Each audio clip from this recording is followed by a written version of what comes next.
Merci pour cette invitation. Donc, je vais vous présenter les activités du CSFRS et commencer par présenter le CSFRS, qui est derrière le CSFRS. C'est une vingtaine de membres qu'on peut classer dans 3 catégories.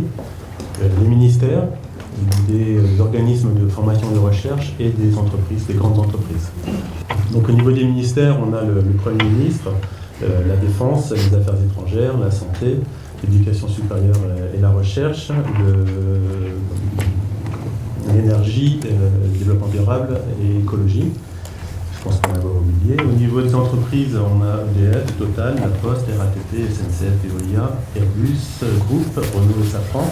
Et en termes pour le monde académique et de la formation, on a l'INSJ, l'IHEDN, l'Université de technologie de Troyes et le CNRS. Alors avant de parler du plus gros, ce qui nous intéresse en termes de recherche, on a aussi des activités qui concernent la formation, qui sont des activités plus récentes, qui se traduisent avec une action importante qui a débuté en 2014 et avec un MOOC, les questions stratégiques, donc là l'objectif était de toucher un grand nombre sur les questions stratégiques et sur la prise de décision stratégique. On a eu plus de 2000 apprenants qui ont suivi l'intégralité des 12 heures de formation.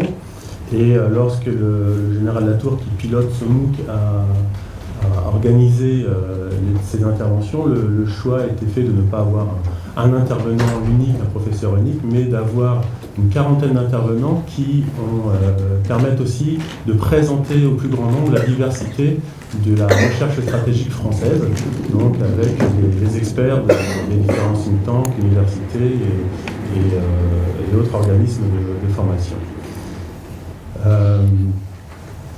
On a une deuxième action qui est là plus ciblée, qui, avec l'université Toulouse-Capitole, va conduire à l'ouverture prochainement d'un master de cybersécurité, par exemple.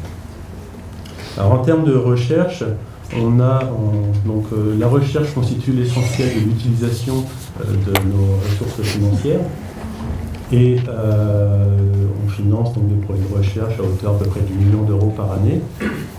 Les projets de recherche que nous finançons sont des projets qui peuvent être des projets longs, ce qui peut être apprécié par la communauté des chercheurs, avec donc des projets qui vont de 9 mois à 36 mois. Et pour donner un ordre de grandeur, les financements qui sont alloués sont de l'ordre de 70 000 euros par année de projet. Mais on peut aller jusqu'à 250 000 euros pour un projet donné. Alors, on a 2 types d'appels à projets, et c'est uniquement via ces canaux-là que l'on travaille pour l'instant. Le premier, c'est l'appel à projet thématique. Là, c'est à l'occasion des discussions des membres du CSFRS que des thématiques, des problématiques émergent. Et donc, avec les représentants de ces membres, je rédige un cahier des charges et donc on consulte ensuite l'ensemble de la communauté scientifique et stratégique pour avoir les meilleures propositions possibles pour répondre à ces thématiques. À titre d'exemple, je viens de publier un appel à projet qui est nommé « Émergence d'un bassin de stabilité, de sécurité et de développement sahélo-sahérien ». Et si cela vous intéresse, sachez que la date limite pour y répondre est le 11 janvier. Donc il ne reste plus beaucoup de temps. On a également un autre type d'appel à projet qu'on appelle l'appel à projet non thématique, qui est en fait pour nous une pêche aux bonnes idées. Et ce que l'on souhaite, c'est avoir des projets innovants, bien sûr stratégiques, pluridisciplinaires et prospectifs. Et avoir des projets qui répondent à ces 4 critères-là, c'est extrêmement difficile.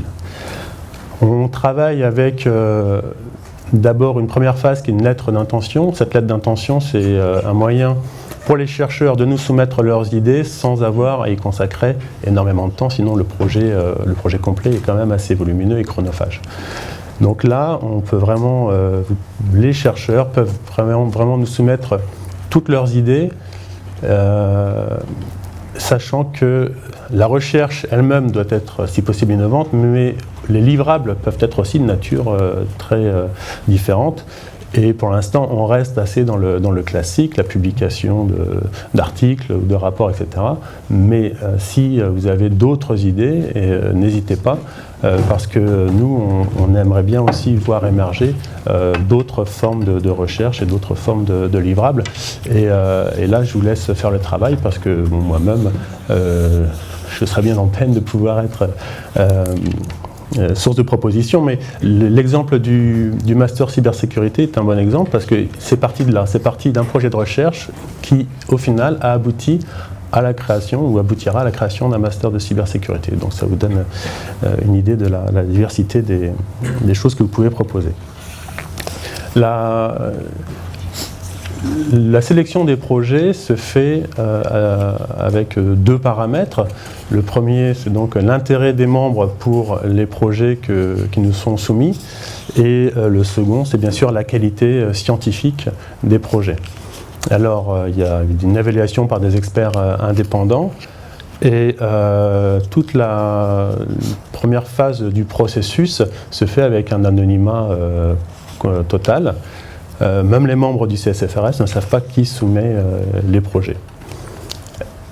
Il n'y a qu'au moment où, sur la base de la qualité et la solidité des projets et de leur intérêt, donc l'intérêt des membres pour ces projets, au moment où on s'apprête à délivrer de l'argent pour les projets, que, bien sûr, avant de donner de l'argent, l'anonymat est levé pour s'assurer que l'équipe de recherche qui propose le projet est parfaitement en mesure de le mener. Donc ça, c'est une étape qu'on appelle, nous, le comité de financement, qui est présidé par le SGDSN. Et donc c'est vraiment le tout dernier moment que l'identité des soumissionnaires est révélée. Alors ça, c'est important, parce qu'on voudrait éviter que, parce qu'on est quelqu'un de connu, reconnu, on soit prioritaire, et que parce qu'on est à l'inverse un jeune chercheur ou un postdoc, eh bien, notre début de carrière nous empêche de débuter. Donc au contraire, nous on cherche à aider plutôt les jeunes talents. Alors, la difficulté pour nous dans tout cela, c'est d'avoir donc des projets qui sont pluridisciplinaires et innovants. Ce que l'on souhaite que les projets fassent, pas forcément le grand écart entre les disciplines scientifiques, mais en tout cas qu'elles les mélangent un maximum. Et ça, c'est quelque chose pour l'instant qu'on a bien du mal à faire. On a une campagne de communication par mailing, en utilisant les réseaux sociaux, etc., qui fait qu'on a de plus en plus d'universités, plus en plus de laboratoires qui répondent. Donc on draine ça amène plein d'idées qui peuvent être originales pour nous dans le sens stratégique, mais justement, sont en fin de compte pas stratégiques, elles sont juste importantes, très intéressantes, certes. Il y a plein de recherches qui nous sont proposées, qui sont certainement d'un intérêt majeur, mais qui ne sont pas ce qu'on appelle nous ici stratégiques. Et donc, je pense que la prochaine étape, maintenant que la communauté scientifique nous a identifié davantage, parce que le CSFRS est assez jeune, ça a 6 ans, et bien maintenant, ça va être le challenge, va être de mélanger les genres, de faire en sorte que tous ces chercheurs discutent entre eux. Et donc, c'est à nous de favoriser ces discussions. La deuxième chose, c'est donc aussi, il y a beaucoup de talents dans le domaine de la recherche stratégique. La deuxième chose, ça va être pour nous, c'est d'aider à détecter ces talents. Alors, il y a une première action qui a été menée avec le prix de la réflexion stratégique, et il y a d'ailleurs 2 membres d'AEGES qui ont été récompensés, Sophie Lefez et Olivier Schmitt cette année. Et donc, le but de ce prix et de mettre en lumière, de donner peut-être un petit coup de pouce à ces talents, avec un jury qui est présidé par une personnalité reconnue et renommée. Frédéric Charion, vous avez fait l'honneur de présider le jury, Alain Fuchs, PDG du CNRS également. Et donc ça, c'est une première action pour nous, pour valoriser, pour détecter les talents, et on souhaite continuer ça et aider les chercheurs, peut-être même les apprentis chercheurs, les étudiants de master, en leur donnant des petits financements de quelques milliers d'euros pour réaliser des travaux dans nos domaines qui pourront les aider, les insérer dans cette communauté de la recherche stratégique. Je vois que mon temps est...